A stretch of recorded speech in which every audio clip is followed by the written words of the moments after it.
night, our new time, 8:30 every week. We're going live here on YouTube now, and so keep that in mind moving forward. Made the announcement on TikTok, made the announcement here on YouTube, a couple different ways. But Rob, we're having another Buckeye week, man. Things are have been a little bit in the news, have been interesting. And how's your week been overall, bro? It's been good, man. Counting the days till the school year ends. 19 days. Can't Yes, can't sir. can't end sooner. It needs to end. I need to go on vacation. So I believe you, bro. I yeah. believe you on that one. I'm sure the kids are have the days marked down too, with how many days are left. Yeah, it's been an interesting week for sales. It's been a kind of average for me for this week, overall, and it's been pretty good. But we got some interesting topics here tonight. Marvin Harrison Jr., his refusal to sign the NFLPA agreement. There's a lot to go into and delve into with that. He's the first player to ever do that, so we'll get into that in just a second. We got Dabos transfer portal denying the transfer portal. Whew. Risky approach from him there on that one, I must say myself. And then of course we've got the differences in NIL between Ohio State and Michigan, just recruiting in general, how recruits kind of leverage big name brands like Ohio State for a bigger bag elsewhere. So we'll get into that first, and towards the end of the show. But first and foremost, I want to jump in with Marvin Harrison Jr. not signing, the first player ever to do this. There's big ramifications that come from him doing this. One, no jerseys can be sold with his name on it from the NFL and the NFL store. So, and Arizona Cardinal fans that want to swoop up their first round pick, they're not allowed to do it. Now he can make some kind of like bootleg, like DHgate jerseys or whatever. I don't know if you've ever heard of that site, but come a bootleg Oh, site, he can make his own. I've seen some, and they do not look good. But I've seen some going around, and that's kind of the interesting thing. He's betting on himself that he can make more money not being in agreement as opposed to signing the NFLPA and taking the cut that they're given. So I don't know, man. There's other ramifications too I want to get into, but what do you think? I mean, a lot of people are calling him a prima donna, and that's not who he is. I don't know, man. I never heard of It's a that wild. before. So could It's the you first time. It's a wild take. yeah could you explain more about the NFLPA for me? Yeah. So the NFL players agreement, basically they get a certain cut of their jersey sales from the NFL. They also get um, licensing and money for being in the Madden game. So he's not even going to be in the Madden game um, as it stands right now. He is betting on himself that he will make more through endorsements and deals like he did kind of through NIL at Ohio State than he will at other places, through the NFLPA. So it's just kind of like a betting on himself more than signing up for the tiny sliver they get through the NFLPA. Who does this dude think he is? Tom Brady? What? I mean, Tom Brady has TB12, but here's the thing, though. He didn't start TB12 until he grew his brand more in the NFL and started actually Right. producing and becoming more popular in the NFL. I mean, Marvin Harrison Jr. did a lot at Ohio State, but Right. he hasn't. What has he done for the Arizona Cardinals? What has he done to show the fans? So Sure. it's kind of like it's kind of like basically, I mean, if he's looking to get sales out of Columbus for some hometown favors, then Mhm. sure. But I don't know. I think he's gonna miss out on a lot of money. It's very possible. Um, he's certainly taking a gamble, betting that his brand will become bigger and bigger as the years go on. And I hate to kind of put this out there in the atmosphere, but just like the sense of, what if he gets injured and he doesn't have the kind of career that we're all expecting him to have? He's going to miss out on a lot. But the other side of me really respects what he's doing because he's the first to ever do it, and he's the first to take this gamble, and I don't think he'll be the last. And to my point about the prima donna, a lot of people are calling him a prima donna. Wide receivers in general, like Chad Ochocinco, T.O., those guys that we grew up with, they're kind of known for having that braggadocious, flamboyant, bet on me, hear my words. Marvin Harrison is quite the opposite. He's very humble. For those who know him, he's very soft spoken. He's not the typical wide receiver diva that you see. Although this move is making it appear that he is kind of that way. Although those who know him at Ohio State know that's just the farthest thing from the truth. So I think you're right to the point where he could potentially lose out on some, but he's betting that in the long run he'll make more. The gamble. It's a big He, gamble. I mean, he could make more, but he's got to prove it first. People aren't Yeah. just gonna be like, "Oh, I'm gonna start buying. I'm gonna start buying his brand just because he was a first round Yeah. draft pick." It's more of like, "Show me what you can do for the Arizona Cardinals. How can you Sure. help bring them to the next level?" Right. I hope he becomes the next Larry Johnson for them. That's what I kind of see him becoming in his role out there. One of the other things I found in my research was that Marvin Harrison didn't sign with Nike. He didn't sign with, Adidas or any of these big brands. He signed with New Balance, bro. New Balance, which is apparently, we're getting older now. New Balance is apparently really popular, not just for the dad shoes like they've known for our lives. Apparently, the kids are rocking them. Maybe you're seeing this because you're in the schools. I don't know, but No, um, I see Nikes. okay, okay. What I've read and what I've heard is there's a shift with high schoolers going on, um, and New Balance is becoming the new trendy brand, which is really shocking to me. That shows I'm getting old, to me, because my whole life New Balance has been dad kicks, bro. White, Yeah, clean, nasty shoes. I mean, like, I mean, like, high schoolers are just they're just different now in a way. I mean, you see high school wearing long socks with their Right. basketball shorts, and they got the Nikes, Adidas, or New Balance on. It's a new era. So maybe Marvin Harrison Jr.'s idea is, to go with the trend, to ride that.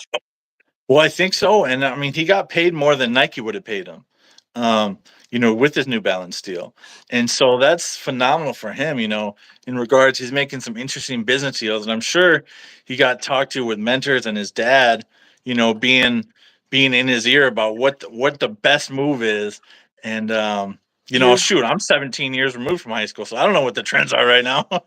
here's the thing though. Here's the thing though.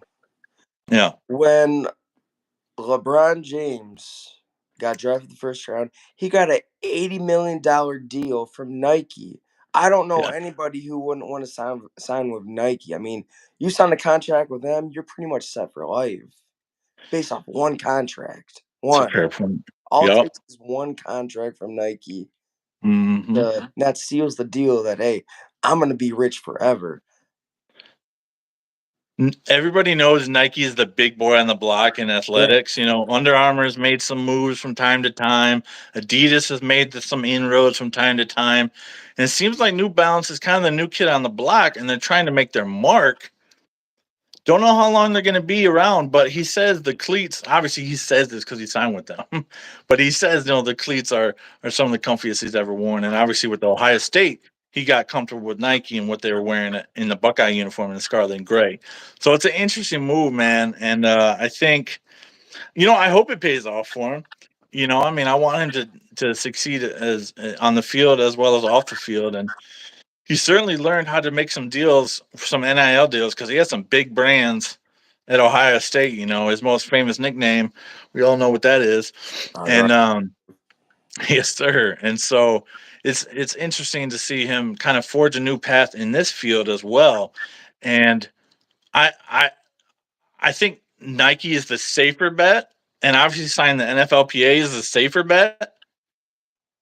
But he's betting the long game, and that has risk with it because injuries happen, you know, trades happen. I mean, he's with Kyler Murray. I don't know. I'm not too confident with him being with Kyler Murray myself.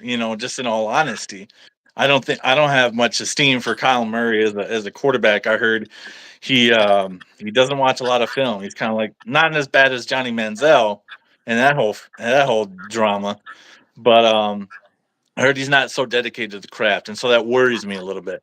Well, you know what? It makes a lot of sense why Kyler Murray scrambles a lot because he can't see above his own line. That's why he scrambles to see who's open. He's not scrambling Yes, because he can. He's scrambling because he has to. he has to. Exactly what I was gonna say, bro. NFL offensive linemen range from 6'5" to 6'9" now. It's just like, and Kyler's what, 5'10", 5'11", 5'9" even. Yeah, You know, I mean, he's a I tiny looked it dude. up. He's like 5'10", man. Goodness The gracious. yeah, the average like freaking Joe Alt, 6'9", Yeah. 307 pounds. Like that's like your average offensive NFL offensive lineman. I mean, and here you have freaking Kevin Hart Jr. running for his life, not because he can, but because he has to. Like, That's the reason some of these quarterbacks don't want to stay in the pocket, especially Kyler for sure. And I have a feeling they'll be moving on to a new quarterback. Now I don't know if he got a big fat contract. I feel like maybe he did, but I just don't have the confidence that he'll be able to see out the end of that contract in Arizona. But he does have a shiny new weapon in Marvin Harrison. So best yeah, of luck to the Cardinals, man. definitely. They're a Yeah, poverty franchise. They don't they have some peaks here and there, but yeah. overall they've not been very good as a franchise in their This existence. is a great transition, man. This is a great What you got? transition. Speaking of, not a poverty franchise, but a possible future poverty college football program. And yes, I'm talking about the Clemson Tigers. All right. Right. So many moons back. I mean, not many moons. We're looking back at 2015. I mean, when did Dabo Sweeney take the job at Clemson? Was it like 2009, 2010? I want to say 2009. Yeah, like 2009, like 6 years later, they're in their first national championship game. They're playing Alabama. They lost by like 3. The next year they beat Bama, and then we know the rest of the story. 6 straight Sure. playoff appearances. They won 2 out of 4 national championship appearance. Mhm. Seems like they were getting highly ranked recruiting classes. Dabo was building something special, but then like here comes, you know, everybody wanted NIL, so here it is. You have NIL. Everybody wanted the transfer portal, the Wild Wild West transfer portal. Here it is. And here's the thing, though. Dabo has refused to utilize either. I mean, Right. like he look. I was looking at 24/7. He had like let's see, 10th ranked, 11th ranked the past 3 years, but that doesn't matter because those 13 those players left. Who knows how many left before? But he's not trying to get any replacements. So there's a quote that he said. He's like, "I'm not trying to pay players. I'm not trying to use the transfer portal. I'm just trying to build something special." How are you going to build something special if players keep leaving and you're not restocking? So Yeah. to me, that doesn't make sense. And you know what? The records show because post the LSU loss, Hmm. they didn't they they just they started to This is the downfall. the Well, downfall. shoot. Like The, really playing in the Pop Tart Bowl, playing in the Mickey Mouse Bowl. I mean, they and when they finally got into something relevant against Tennessee, they got schwacked. Well, I that think the score smoke. was 60-13. It was Yeah. it was ridiculous. Well, here's I the mean, thing. He I made a mean, yeah, firm stand. Oh, go ahead. My bad. yeah, they won the ACC championship. What was it like last year? Like us the season before last 2022. season. Yeah. Yeah, 2022. But they're just not the same against, high national contenders. I mean, they were competing to be the big boy on the block. and Well, they now don't they're have the same guys on the defensive line. They don't have the Dexter Lawrences. They don't oh have the yeah. linebackers Isaiah Simmons anymore, and they dang sure don't have the wide receivers anymore. Oh, definitely not the Sammy wide Watkins and receivers. all those guys used to destroy us. Frustrating Buckeye fans for many, many years. But it's clear he's not bringing in the same kind of talent. And Venables left, 2 years ago, 2.5 years ago now, and he's not able to pull in the recruits that he used to on the defensive side. And their offense, bro, it is stagnant. It's hard to watch. You know what really like disappoints me? I think What's it was that? that 2020 class. It was that damn, you guys are still hurt. Man, what are you talking about? We're just talking about their downfall. I mean, we obviously we got the last laugh. We haven't played them since, so there's no butthurt here. No, I mean, none at I all. mean, we got the last laugh. It's kind of hilarious to see the Yeah, downfall now, and that's what we're laughing at. We're poking fun at well, that. yeah. Clemson got beat by the supposed 11th ranked team in the nation that year, so that Sure. didn't just get beat, but they got blitzed. Go blue suckers. but yeah, that that 2020 class Right. was really it was high. It was possibly like one or two. They had they had the two top DEs in the class. They had the top quarterback, one of the top running backs. They had the top linebackers. I mean, like it was stacked, but the results didn't match up to the talent. The Hmm. results did not match up the talent. So I was expecting at least two national championships out of that team. They Oh, they couldn't without question. they couldn't come close. It was very very disappointing. Well, So he made a stance before NIL even came around, bro. He made a stance and saying, "I'm not gonna." It he one quote he said was, "I'm gonna leave college coaching if players start getting paid." Well, that didn't happen. Clearly he's still coaching. And his second quote was, this isn't a direct quote, but his second thing, basically what he said, this is paraphrase, is that, you know, I refuse to use the transfer portal. It's not something I'll use, and he's sticking to his guns in that essence, but to the detriment of his own program. I mean, you said in your video that you just made last night, you said 13 players have transferred out since the beginning or since the start of 2024, and zero players, zero, have been brought in. That's not a I mean, winning strategy. You're not gonna have numbers to compete yeah, I just wonder what the needs are right now. I mean, obviously, all I over. mean, it's just so painful to watch that offense.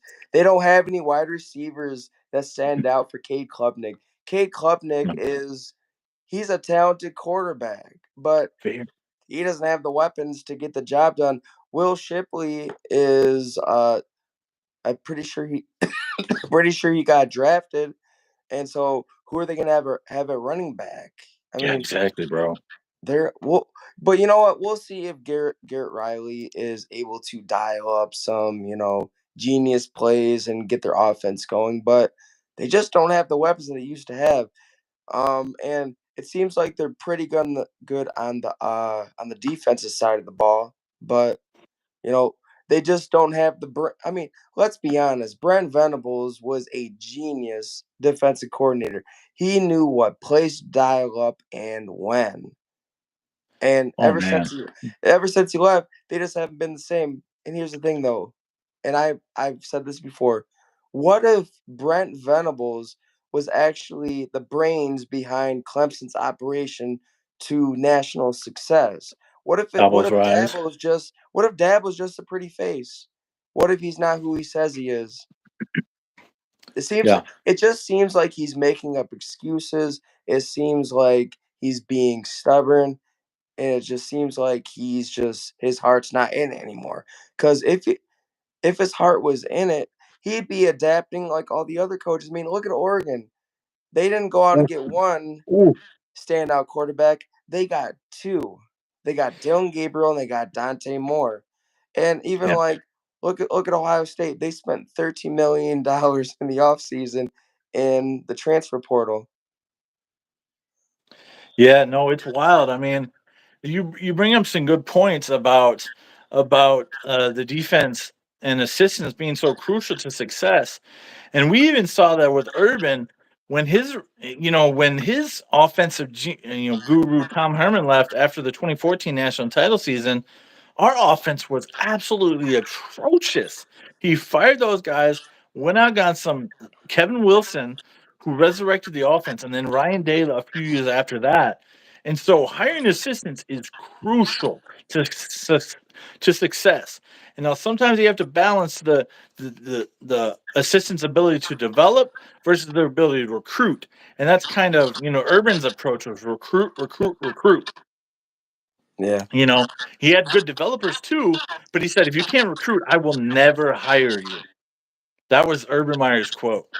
And, if you can't replace these assistants that leave, like Venables, to your point, you're going to find it very hard to continue to win, especially if you're not playing the games that the NIL era has introduced now with the collectives and all these things to in the portal as well. So, Yeah, I mean, even you know what, as much as like Michigan played the transfer portal well too, oh, a so lot of well. their players who helped them be successful, they were from the transfer portal. Offensive lineman, Yeah. cornerback, linebacker. I mean, for example, wasn't Junior Colson from the tran actually, I'm no. not entirely It sure. was another guy. It was another guy. I forgot his name.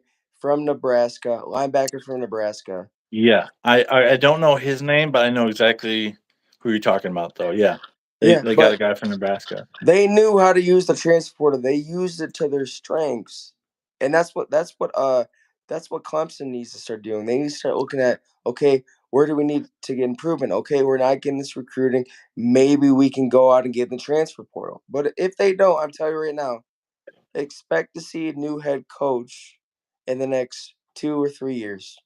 Because you know what? Fans are going to start forgetting about that 2015 to Sure. 2020 run. It's going to get old. They're going to want new memories, and they're going to be calling for his head. So, Yeah, a lot of things are, "What have you done for me lately?" A lot of fans are impatient. A lot of fans are, a lot of boosters and donors and player, people of those importance. They're not going to put up with. Where did they go? 8-5 last season. What's up, pickle?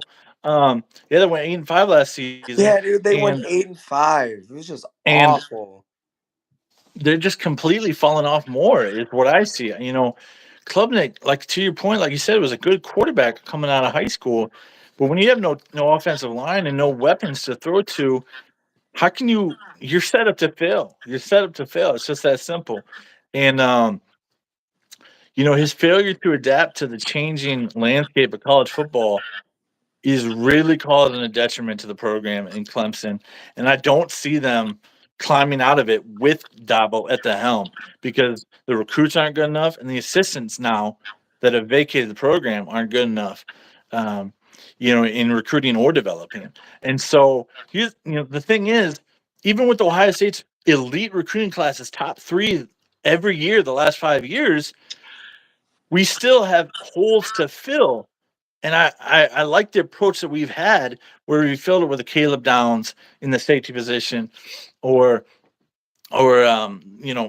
McLaughlin from Alabama. We have some bad holes on the right side of the offensive line, so he's either going to fill in at center or guard for us, and Hintzman might go to the side. But Ohio State's been doing a good job of filling these holes, and I think they're going to continue to fill these holes. And if you're not filling these holes, even with Ohio State's recruiting elite status, if they weren't filling the holes, dude, we won't be expecting a possible national title this year. No, definitely not. I think that things could have. I mean, there'd be no change. I mean, it probably ended up being the same disappointment as last season. So I mean, Yeah, without question.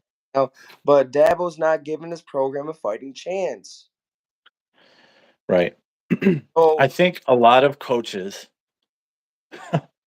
are starting to get fed up with what college football coaching has become, because now a lot of it is getting on the phone and calling donors and calling these booster guys, calling these high end employees, and it's less coaching now. And so I feel like, and this is just kind of a feelings ball take. I feel like a lot of coaches are saying, "Dang, man, I don't get to coach as much as I used to, and coaching is what I love." And so it's an interesting thing because Saban fled. Harbaugh was flirting with it the last couple of years, and he left. Um, and I feel like some of the old school coaches are just abandoning college football. And there might be, this is just a theory, you can push back on this. There might be less and less good coaches left in college football 5 to 10 years from now because all the hullabaloo they have to deal with. Do you I think I'm don't wrong or do you think I'm right? I don't know. It's just something I'm put out there. I don't know, man. If you look at the age of some of these coaches, Young. I mean, they're getting the. I mean, Saban was getting up there. Harbaugh was getting up there. Harbaugh doesn't have that much years left, so he wants to go win the ultimate prize, which is a Super Bowl. Saban, Okay. he is retired the GOAT. Otherwise, he's got nothing left to prove. I mean, he was getting up there too. I mean, I can't see anybody else coaching as long as Joe Paterno did. I mean, what? Oh That's man. Or like Bobby Bowden even, yeah, his precisely. his 80s. That's like very rare. Yeah. Kirk Ferentz might do it. He'll never get fired at Iowa, it seems. No, No matter how poorly he performs. I don't know about that, man. But I think they're yeah, Saban. He was about 80 years old. He was about 77, I think. yeah 77. So um I Okay. think I think there are good coaches in college football, and like I think that they're good because they're able to adapt as well to today's college football. They're not just thinking about the field. They're thinking Okay. about how they can get the players that they need on the field too. I got you. I And got you. whatever means that is, if that's pulling out the checkbook to get them on your team. But here's the thing though, you better have the coaches to help produce those players, or else those donors are gonna be like, we're not writing any more checks for you. We're not helping you out Yes. anymore. You're not producing wins. I guarantee you the Miami Hurricane donors are fed up. I mean, That's why all Fisher that. got fired at A&M. So yeah, I mean Texas A&M fraud, Miami Hurricanes fraud, even the Florida Gators now. Billy Napier is a fraud. Like Sure. he Oh, just yeah, got a lot bro. of donors in his pockets. That Well, that's about it. That's the only reason why he's able to get the players that he is getting. Because here's the thing though. If you're able to get players, yeah, you can adapt.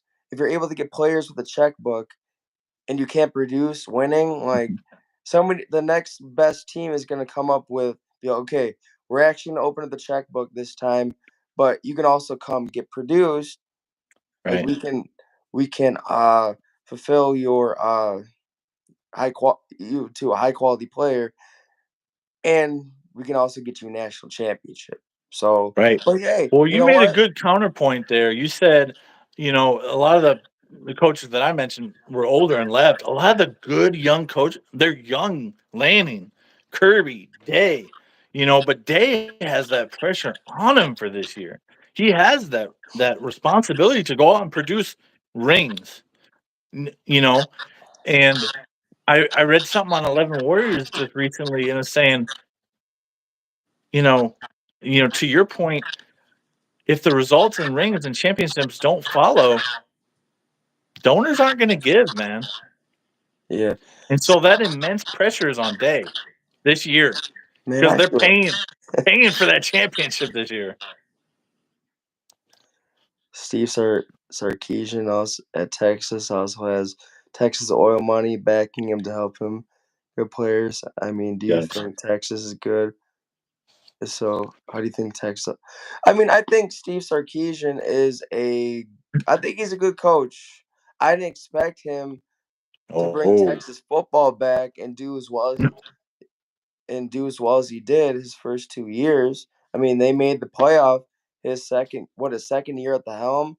at Yeah. Texas, Yep. and I think that, I mean, even like, let's be honest, if it wasn't for Quinn Ewers getting hurt the Mhm. first time they played Alabama, they'd have back-to-back wins. And the second year Right. they went to Tuscaloosa. They went to Tuscaloosa, and that's a very hard place to win. Very hard place Oh, to win. extremely hard. And they won by double digits. So Yeah. I do think Steve Sarkisian is a good coach.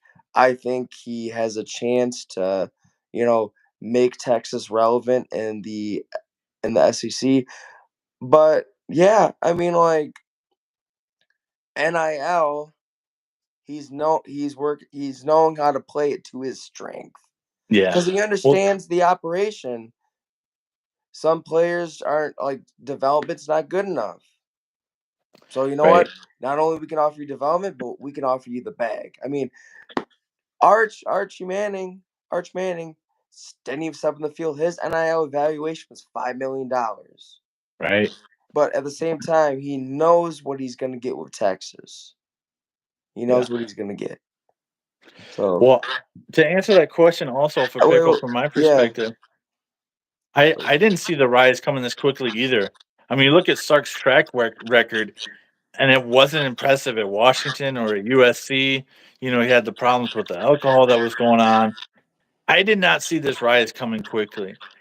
They just had 11 players drafted, and they've been recruiting at elite a level since he got there, even before he got there with Tom Herman. And so, you know, it's kind of it was shocking to me. It was surprising because I didn't see it coming this quickly. I didn't really see it coming under Sark at all, to be honest. But it seems like he's a good coach. You know, he's cleared up his alcohol problem. And it seems like he's really applying himself. And to Rob's point, he's adapting to the NIL era. He's not shying away from what this era is and what this era isn't. And so hats off to him.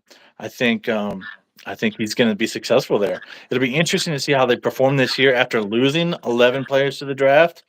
That is a lot more than I ever knew they were losing. I mean, they Um, lost their top wide receivers for top quite a running bit. back. Yeah. I They mean, Xavier dude, they Worthy lost and some AB elite Mitchell. talent. And now coming up here to Ann Arbor, I'm like, can they actually win?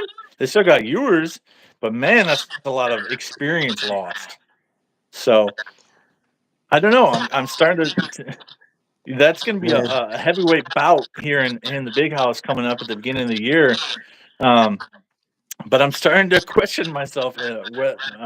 Whereas I previously boldly stated Texas is going to blow their doors off, and now I'm like, man, they lost so much talent. I don't know. Yeah, I don't. Oh, I hate hearing Quinn Ewers' name. I don't even like saying it. I I know we've like talked about it. he He's started he spurned the us. Ohio State quarterback curse. He did, He spurned us big. big time. Use Ohio State for the bag and decide Yep. to go home. Oh, I'm homesick. Hmm. Yeah, but here's the thing though, he was also way too good to be sitting in the bench for another year. Sure, sure, sure. So No, that does make I sense. think he'll And be the there's first quarterback taken off the board next year. I mean, yeah. yeah. I wouldn't push back against that. I I, Mm, I would say he's clear. He has a case. He has a case, man. He definitely has a case to be the number one quarterback taken in the 2025 draft. You know, he's got the Alabama win under his belt, and he's got less weapons to use this year, but I think he's got playing out coming in the SEC now. He's got the chance to prove himself again, all over again, and to keep his draft stock rising, and potential a Heisman favorite too, obviously, as well. So yeah, man, yeah, it's gonna be interesting to see Texas season unfold. I think they have a lot of potential, but boy, did they lose a lot. So you know, I'd have to do a deep dive on them to further look at their roster and who all is coming back. But man, they got a tough schedule entering the SEC this year. yeah, definitely, definitely. So, so yeah, man, it'd be good. But kind of keeping in that same vein, we've got Ohio State's recruiting approach versus NIL's Michigan's NIL recruiting approach. And we are willing to kind of dabble in both areas of it. We're willing to pay our studs to come back for a championship run, but we're also getting in the forefront and paying players, high schoolers, to come and be a part of the recruiting class. And we're playing the transfer portal. Now, Michigan's NIL program doesn't seem as robust. They just hired somebody to be the GM of the NIL, but this is 3 years into it now and a whole new coach.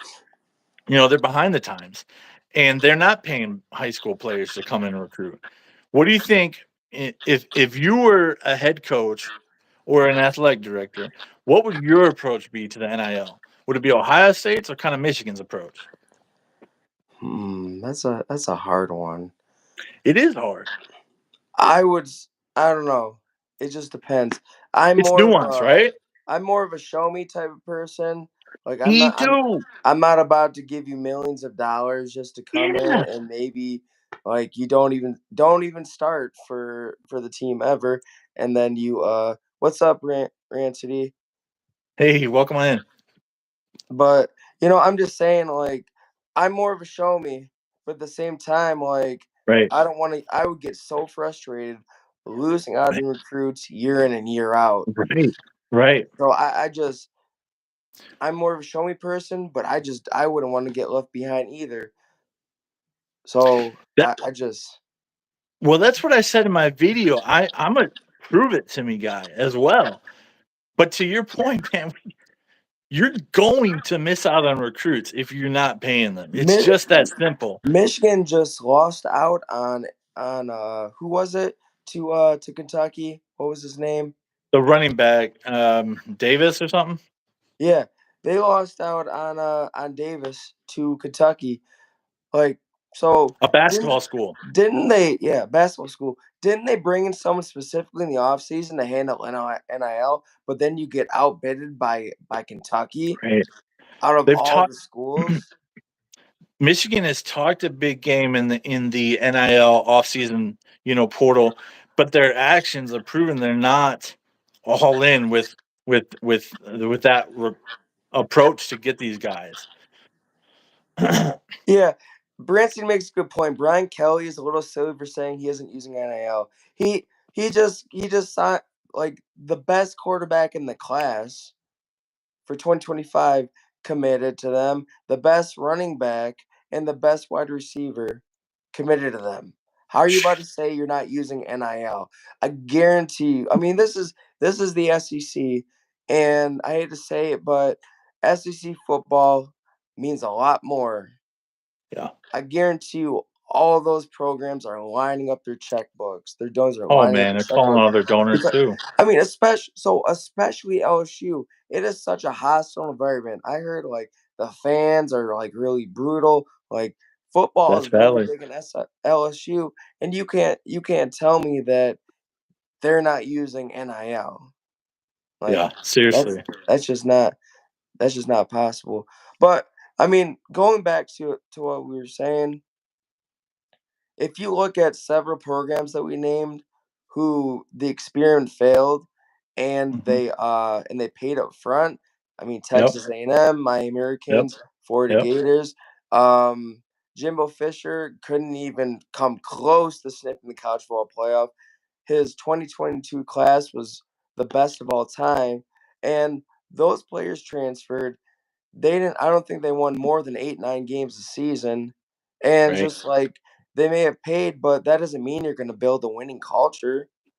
I mean, also the Miami Right. Hurricanes, they got all the Yeah. money they can they got all the money they can dish out, but they haven't done much. I mean, they got absolutely blitzed by Rutgers, who was considered the doormat of the Big Ten. And Yeah, then seriously. Florida, a lot of hype around Florida, a lot of top players, obviously using NIL, Yeah. but they haven't. I don't think they won 8 games last year. I think they went like what 7 and I 5. I think there's some 7-6 after the bowl Oh game. I yeah, think so. 7 and 6 after the bowl game. So that's another thing I would be worried about. But Well, that's the thing. and I mentioned that in my video that I made 6 days ago now. Go and check that video out, guys, if you haven't yet. Um, Paying these high school recruits has its risk too. It's a gamble because the culture in the locker room, greed, jealousy, envy, those things can really develop if you're not careful. Especially kids in their 20s, man, not used to having money. Oh, they're gonna talk about the money they got, and they're gonna Oh yeah, show definitely. the money that they got, right? I mean, you got these kids just like taking pictures of their Lambos The and Rolexes, and their Rolexes, their Maseratis. And I'm just like, right? these dudes are like straight out of high school. They got no business making this type of money. I mean, Yeah, making money that some pro like you know how much you make on the practice squad in the NFL? I think it's 750,000 a year. They're yep. making more money than pro players. I mean, Oh, they are. that is ridiculous. They got no business making that That's type of why it's money. the wild, wild west right now, dude. It's out of control. It's absolutely out of control. It's wild to think about the money that some of these players are making at the skill positions I mean, like and at the important positions. if you go to On3, they have their NIL evaluations. I'm talking like 3 million, Really, 1.2 million, 5 million. I mean, like, so here's the other aspect of it. you know, These players may want to get paid because they're looking at the pros. If you're a running back, if you right? look back to Todd Gurley and Le'Veon Bell used to be the face of the league running back. The running Yeah, back position is becoming more obsolete. It's becoming yeah, more short-lived. I mean, your knees could give out, you could have hip problems. Like it just ended for them just like that. And they were the face of the league for a couple years. So they're more like, I want to get paid now. I have no idea if I'm gonna tear my ACL yeah. or if I end up with bad knees. And also, I mean, like, Look, look at the how many concussions or how like just the injuries. You just never know what's gonna happen. look So at a guy like our beloved J.K. Dobbins, man. Totally plagued by injuries, man. oh yeah. Completely plagued by injuries. If he could have made NIL, now he graduated before the NIL era became a thing, but yeah, he's one of those tragic sense that he's got a 1 year deal to prove it with the LA Rams. Or yeah, the Rams. And if he doesn't make it, he's gonna be out of the league, bro. Yeah. I mean also Malik Hooker. He was plagued Oh by yeah. injuries, but thankfully he was able to make a comeback with the Dallas Cowboys. And he's still on Unfortunately there. with Dallas, but yeah. He's I mean, look, he was one of the best. That dude was a ball hawk. Ball hawk. Remember watching that Clemson game. He was at the opposite hash, and he just ran over and was able to track down that ball and like Yep. seriously, one of the He's a guy best that I thought defensive be a players I've seen in a perennial while. Pro Bowler by now. You know, I thought Yeah, he, but injuries have, like to your point, they really have derailed his career. But thankfully, he's made the comeback with Dallas now. I And go ahead. I thought that he was gonna break Ed Reed's interception record Oh yeah, his bro. rookie year. He was on track. He had what He had 5 7 in just one season at Yeah, Ohio State. definitely. He had like 4 or 5 interceptions in the first 3 games. And I Yeah. remember the first interception I saw, he just one-handed it, put his Oh arm wow, out, good memory. I just forgot that. pulled it in, dude. It was ridiculous. But I'm glad he was able to resurrect his career. But that's another aspect that Yeah. these players may be looking at. I mean, the average NFL career is what, like 5 years? And you Right. may want to retire early. You may get tired of it. May be really time consuming. Your body may be telling you it's time Mhm. to hang up the cleats and call it a career. I Sure. mean, I'm just seeing it more and more happening where players are retiring young. I'm talking like Really 35, 36, 37. Actually yeah. no, even younger. I mean, look at Young 30s. Yeah. look at Megatron. Yep. I mean, I was about to say graduated. He retired. He retired when he was 29, 30. Bad ankles. The Lions drove that dude in the ground, Sure and did. it was just like he made his money though. He made his money though. Yeah. Yeah, well, to Pickle's point and to your point about the running back specifically, that's a position that continues to get devalued in the NFL. They have to make their money while the iron is hot, and the iron is hot in college. Zeke Elliott, he really did get used up and 250, 300 carries a season with Dallas. I forgot he was in the And league. what's that? I forgot he was in the league.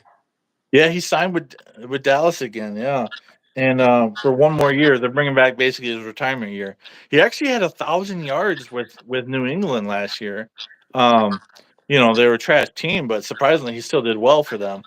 But yeah, dude, running backs and other positions that are totally devalued Oh, in the NFL now, you make your money in college because of you don't know what's going to happen with injuries. You don't know what's going to happen with what organization you go to. Everything is so much is out of your control that you just don't know what's going to happen, man. And so get your money while the iron is hot. yeah. I mean, like that's your point. And fullbacks, they're not even like really a thing anymore. Yeah, obsolete. I mean, the only team who I've seen use a fullback religiously is the 49ers. Right, That right. that's about it. I mean, they get that dude number 44, they get him Me really too. I don't know his name. They get him really involved, and I haven't seen that in a while. Yeah. So, Yeah. No, it's totally right, man. And I know actually I just saw that of course Jim Harbaugh signed a fullback, one of his former Michigan fullbacks, Ben Mason. And yeah. so who knows if I end up making the 53-man roster. That's Mike a thing we'll have to Allstott, man. discuss. Dude, Mike Mike Allstott was Allstott the was the best. best fullback I've seen. Heck Like yeah. they don't even. But here's the thing, though. Again, they don't even use the fullback position. Nope. Nope. Not nearly as used now. And in that same vein of recruiting and recruiting approaches, the NIL it changed it all. Um, and players used to use big names like Ohio State and Michigan and Alabama to put on recruiting graphics to increase their ability and circulation and recognition. Now they're doing it to your you wanted to mention about how they're using it to get a bigger bag of other programs and say, yo, Ohio State's offering me XXX, and they're probably lying, possibly some of them, and using it for leverage at other programs. Yeah. I don't fault them for that. What are your thoughts on that, man? I mean, geez. Are we talking about them using like lever? What I was talking about, like. Yep, yep. I mean, here's the thing, though. If you look at the summer of 2023, where like Hmm. KJ Bolden, you know, a lot of it seemed like there were a lot of silent commits to Ohio. It seems like when people like these players visit Ohio State, they're like, "Oh, I give my visit 10 out of 10." It's just like these programs such as Georgia or others who are in their who are in their top 5, they end up going to the opposite. So Yeah, I really do think they use Ohio State as leverage to get more money. I mean, certainly. look at Jordan Seaton. He was like seemed like a for sure thing that he was going to commit to Ohio State. Then the last Sure. second he commits to Colorado. You can't tell me that that wasn't for the bag. So I think he Oh, good was using question. Ohio State because you know what, Ohio State's a big brand. It's obvious now that they're using NIL to their full advantage. So Sure. it's just like, and he's probably telling them, he's probably saying, Ohio State's offering me this. What can you offer me? Oh yeah, no question. Same with Justin Scott, the defensive lineman that went from full on Ohio State commit to Miami on signing day. Oh yeah, And it's just one of those things that just is going to continually happen. You're going to get spurned. Kids are fickle, and some players, I feel for them because they're in a tough spot, raised by a single mom, single parent household, whatever the case may be. Um, it's just one of those things where like they feel that pressure to provide for their family. And so I get that to a point, Um, but at the same time, money, one, it doesn't satisfy, and two, you know, are you choosing the money over the better fit for you? You know, some He, programs are better fits for people. They just are. here's how I know Justin Scott was trying to get the most he could out of NIL. First, he was really interested in I would too. Michigan. First, he was really interested in Michigan. We all know that Michigan doesn't really like maximize their NIL. They're more of a show me.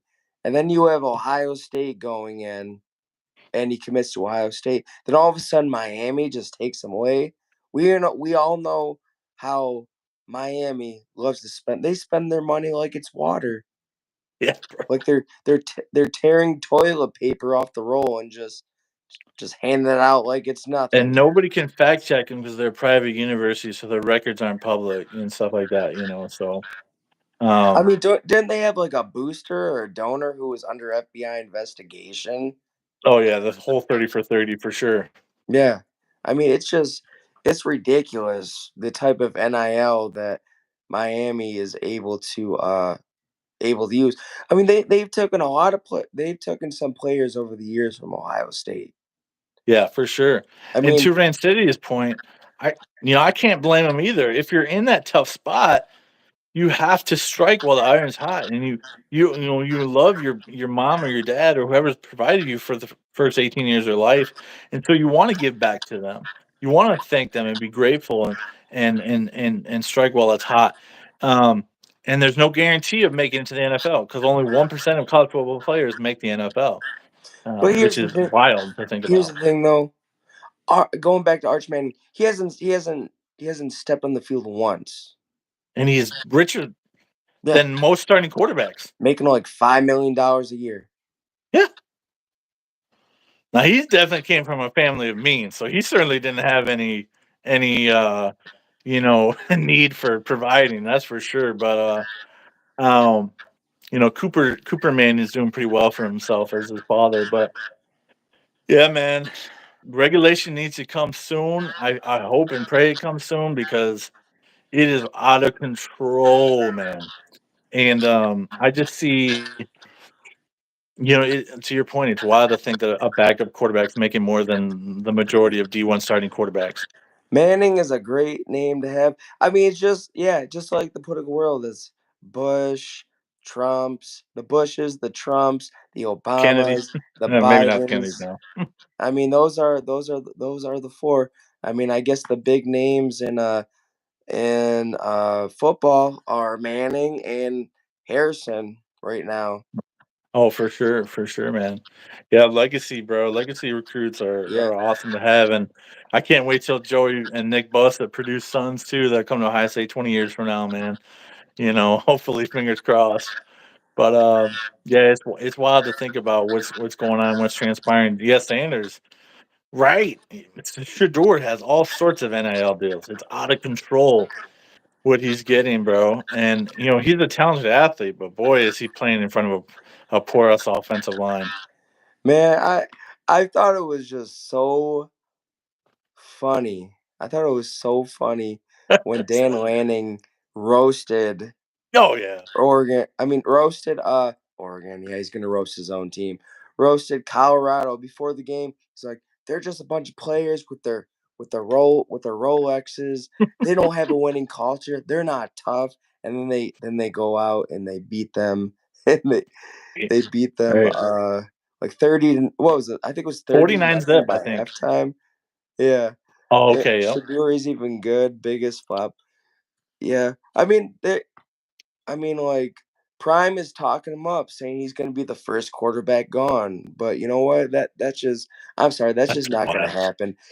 I think they're going to be like the next Ball family. You know what I'm talking about? The Lonzo Ball Ball, family. Lorenzo Oh Ball, lordy. LeVar Ball. I mean, that dad is going to ruin his kid's future by just True. running his mouth, talking a big game. Did you see his quote the other day? Where it says, "Oh, my bad. I just got a little bored." When he was firing back on when people clapping at Shador's name. I don't know if you saw that or not, but I saw it and I was like, dude, that's not an excuse. That's what a 15-year-old says, not a grown man. Are you talking about the wide receiver said this dude didn't even try to get to know me?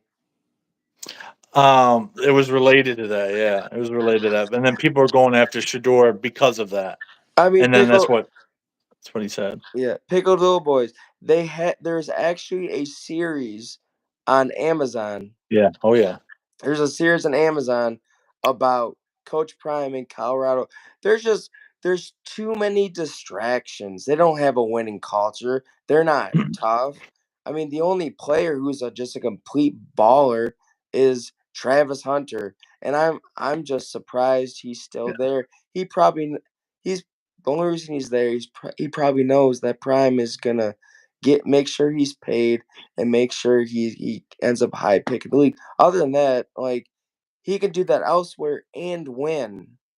Like I Yeah. guarantee you, a Yeah. lot of those players are miserable, and that's why. Like how many players in the transfer portal? How many players? Like 22, 23. Like From Colorado alone, yeah. yeah, 22, 23, and none of them had anything good to say going out the door. Hmm. Yeah. But So yeah, Colorado joining the Big 12 this year, man. It's a bad conference, and you're right. They probably will go around 4-8, man. I think yeah, they're in for a bad surprise. Dion said last year, "Get us while you can." It's still gonna be open season in Colorado this year, I oh think. yeah, get us while you can. They're still going to be getting you because there's nothing you're doing to improve. Like seriously, I knew it was over before it began when he said, "Y'all need to hit the transfer portal. I'm bringing my own people." How did that work out? His own people Mhm. are leaving. His own people are Yeah, leaving. some people leaving, And bro. here's the other aspect of that though. They could have been like, you know what? I'm gonna get some exposure on the national stage because of him, and other teams are gonna start calling. Yeah. Yep. Yep. Yep. Yep. I don't see elite recruits going there anymore. His recruiting class is atrocious for this current cycle right now.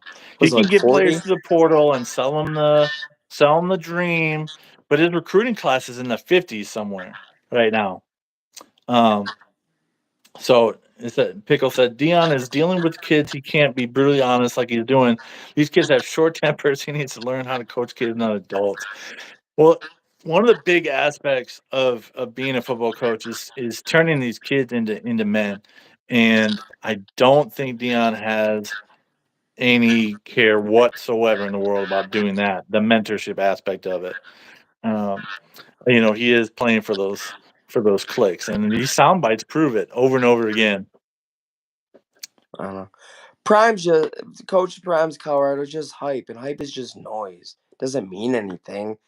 Right. It's just talk.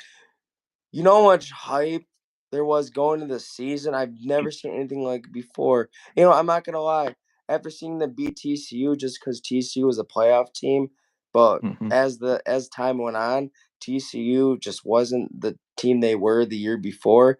They Oh, did a not even lot close. worse.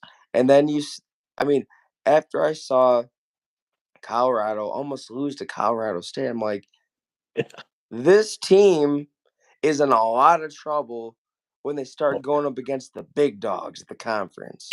oh yeah, bro. A Yeah, lot of no, trouble. everybody saw that coming too at the same moment it seemed, or even yeah, it's just wild, bro. I mean, I don't see them achieving any goals this year at all, except getting a few players drafted. Travis Howard's going to get drafted, and Shador will get drafted at some point, but certainly not first round. He's an athlete. He is not a quarterback. Yeah, So definitely. But moving on, yep, moving on, man. moving on to the last subject of the evening. I want to go with champ and chump of the week. Before we hop off here. My champ, we're this live stream is really heavily college football focused, but we do a couple episodes of basketball too. And my champ is Jake Diebler. He brought in his third 5-star in for the basketball Ohio State recruiting class. And so I'm excited to see what he can build. There's a core there, but we'll see how they go. And my chump, we talked about him earlier. I'm sorry you missed it, Rand City. We had a really good discussion on Dabo Sweeney earlier and his approach. But my chump is Dabo. He refuses to adjust. He refuses to wake up to the realities of college football and what it is now.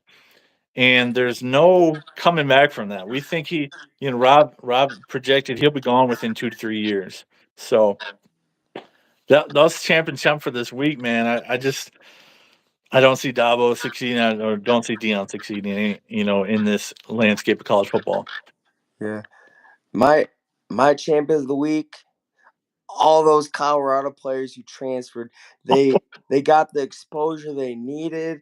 They got on national television, and they got calls, and they were able to transfer to a school that's actually going to do some good for them. Jump of the decade, Rand City says. Yeah. Wow. And Shots fired. my chump of the week is the Prime family. I mean, It's the Prime family. the Dang. Prime family. Rob I mean, coming they, on they firing, just bro. they talk too much. They talk too much.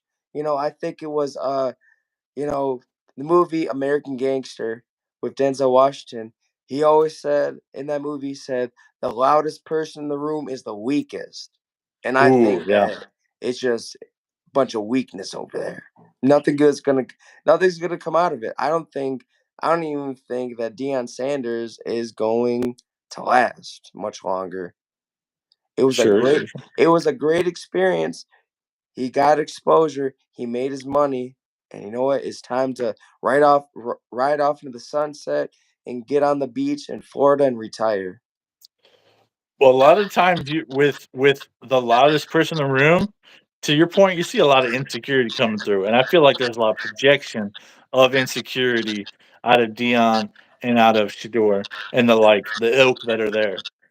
I mean, if you are who you say you are and you're that talented, you don't have to talk about it all the time. Nope. You don't. You just need to show it on the field. Yep. Yep. That's facts. Yeah. That's so good, bro. That's a good way to end it for the evening, bro. I like that fire crawling, that fire coming out of you, bro. That's good stuff, bro. I like it. That's gonna do it for us tonight here on Buckeye Battle Cry Live. Unless you got something to add here. No, I got nothing, man. A lot of Okay. fun. We're our remember our new time is at every Thursday at 8:30. So Yes, be sir. sure to stream with us, and don't forget to click that subscribe button if you like to hear more. Yes, sir. I'll be back with a video tomorrow. We discussed a little bit here today with the Marvin Harrison Jr. quote. Just want to get that uploaded. We talked a little bit about it, but you'll see that drop tomorrow. But yeah, that's it for tonight. Thanks for joining us in for another great week, man. And you guys have a good night. All right, everybody, All you right, take care now. take care. Later.